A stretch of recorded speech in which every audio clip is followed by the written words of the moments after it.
सब तो पहला तो मैं सामी जी उन्होंने जिस पंजाबी जी का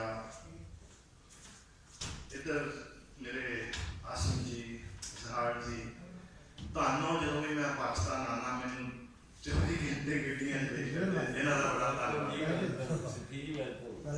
बाबा जी मेरे बड़े नेड़े ने और बाबा जी शायद थोड़ा याद होगा 2 साल 10 दिन पहला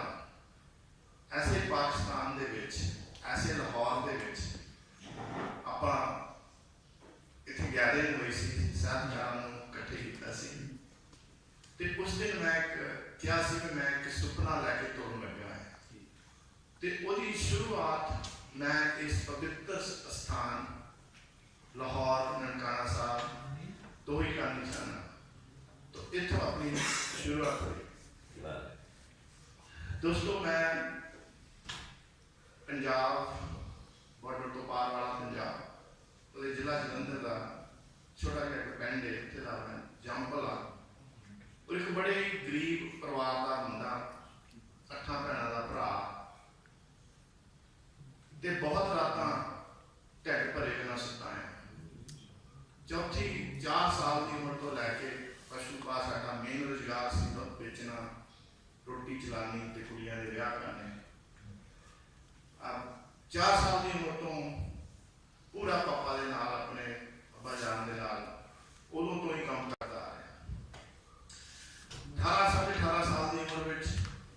कुछ ना बनता देख के मैं एक दिन भगौड़ा हो गया। डिगदा ढंडा बापू के 2 किले सन, 1 किला बेचिया उन्होंने मशीन बनाया तो मैंने पैसे चाहिए एज रजिस्टर्ड मैं कैनेडा लैंड हो गया जिथे कि मैंने कोई जानता नहीं सी, कोई पहचानता नहीं सी। अल्लाह ताला का शुक्र, मुल्क वधिया, गुड अपॉर्चुनिटीज, इतों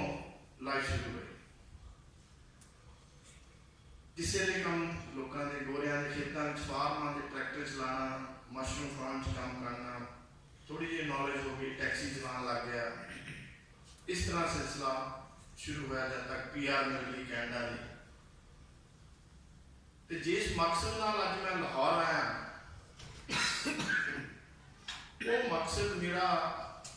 अज तो 35-36 साल पहला का मैं माँ बोली में क्यों प्यार करता हूँ मैं थोड़ा अगे जाके थोड़ा दसा। 91 तो लैके 1991 तो लैके छोटा जहा बिजनेस अदारा शुरू किया कारां का एजेंसी शायद तुसीं कहंदे हो इत्थे ऑटो डीलरशिप दी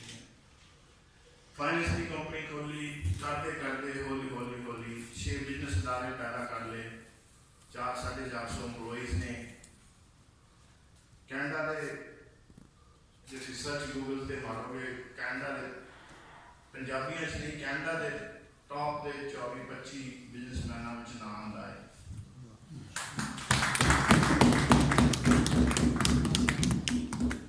बच्चे 2 बच्चे पैदा हुए, जवान हो गए, ब्याह ले।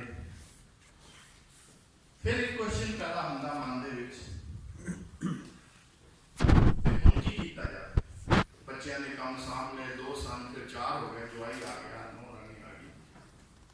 पढ़े लिखे बच्चे कैनेडियन और मन में एक ख्याल आया कि जिथों मेरा सफर शुरू होया सी वो मैं भुल गया। भुल गया का मतलब ये सी जिन्हें मैं पहला 5-6 साल कैनेडा में निगाहे फार्मां में काम किया, टैक्सी चलाई, जो भी। उस तो बाद एक दिन मैं PR मिल गई तो मैं मंग ली किसी तो टाई मंगी तो अज मैं जॉब हंट कर जाना, जॉब लभन जाना। तो जॉब मैं कोई ऑफिस की करनी चाहूँगा तो उस सिलसिले में एक जगह गया, 2 जगह गया, तीसरी जगह गया एक ऑटो डीलरशिप सी एजेंसी। वो मैनेजर के कोल मैं अपना रेजमे सबमिट किया तो मैंने कहता बैठ जा थोड़ा चल। 20-25 मिनट मैं बैठा, फिर उन्होंने आवाज़ मारी तो मैं दफ्तर च गया तो मैं अपने आप विचों तेलियां जी आ गई, गोरे ने, मेरा कोई तजर्बा नहीं है, क्वालिफिकेशन भी कोई एडी बाद मैं कैनेडा काफ़ी पढ़ गया, कोई एडी नहीं सी। BA पहले जेल चो मैं निकल गया सी। उसने मेरी फाइल चुक के टेबल के दूए पासे रख दी तो मैनू लगा भी हम मैंने कहूगा भी फिर मिलांगे तो मैनू कहता इंग्लिश आती है मैं कहा जी कुत्ते जोगी आती है पंजाबी आती है मैं कहा जी ठेठ पंजाबी आती है पहला तो लैके हम तक पंजाबी पढ़िया लिखिया बोलता है कहता सवेरे 9 बजे काम पे आ जाओ मैं बड़ा हैरान परेशान भी ये की गल है चलो मैम जी ना मैं की पुछना ओके थैंक यू मैं घर चला गया घर जाके गल की तो सारे कहने कि जॉब हुई थानू नहीं टाइटल नहीं दिता थानू नहीं जॉब नहीं दसी थानू नहीं सैलरी नहीं दसी मैं कहा मेरे हिम्मत ही नहीं पई उन्होंने पुछण की दूसरे दिन का टाइम तो मैं ऑफिस पहुंचा तो उन्होंने मैनू ऑफिस वाले ने मैनू फाइल दी कुछ फॉर्म भरन दी तो थोड़े ज़्यादा बाद HR डिपार्टमेंट चो एक लड़की आई गोरी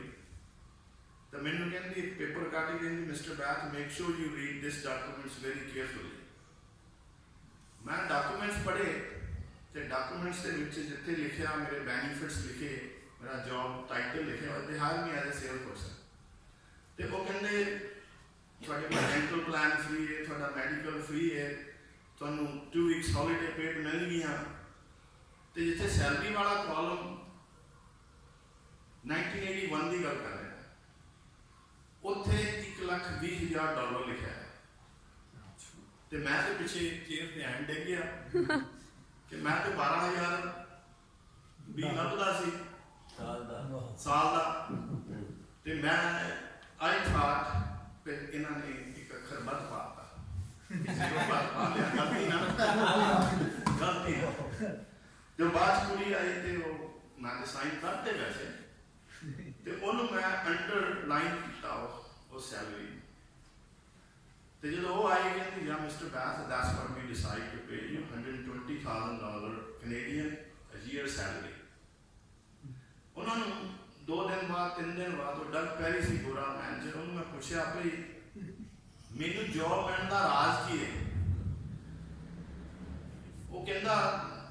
तू मैनू क्या सीखा तेन पंजाबी आती है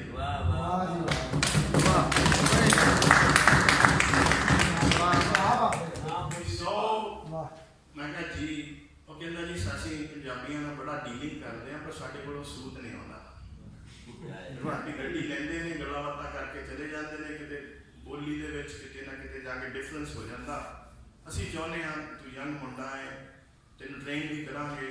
असी पंजाबी कम्यूनिटी नाल चंगा बिजनेस करांगे सो दोस्तों अज 6 बिजनेस अदारियां दा होना टॉप बिजनेसमैनां च होना मैं अपने दिल पे हथ रख के उस अल्लाह ताला नूं मन च बसा के मैनू जो कुछ दिता मेरी माँ बोली ने दिता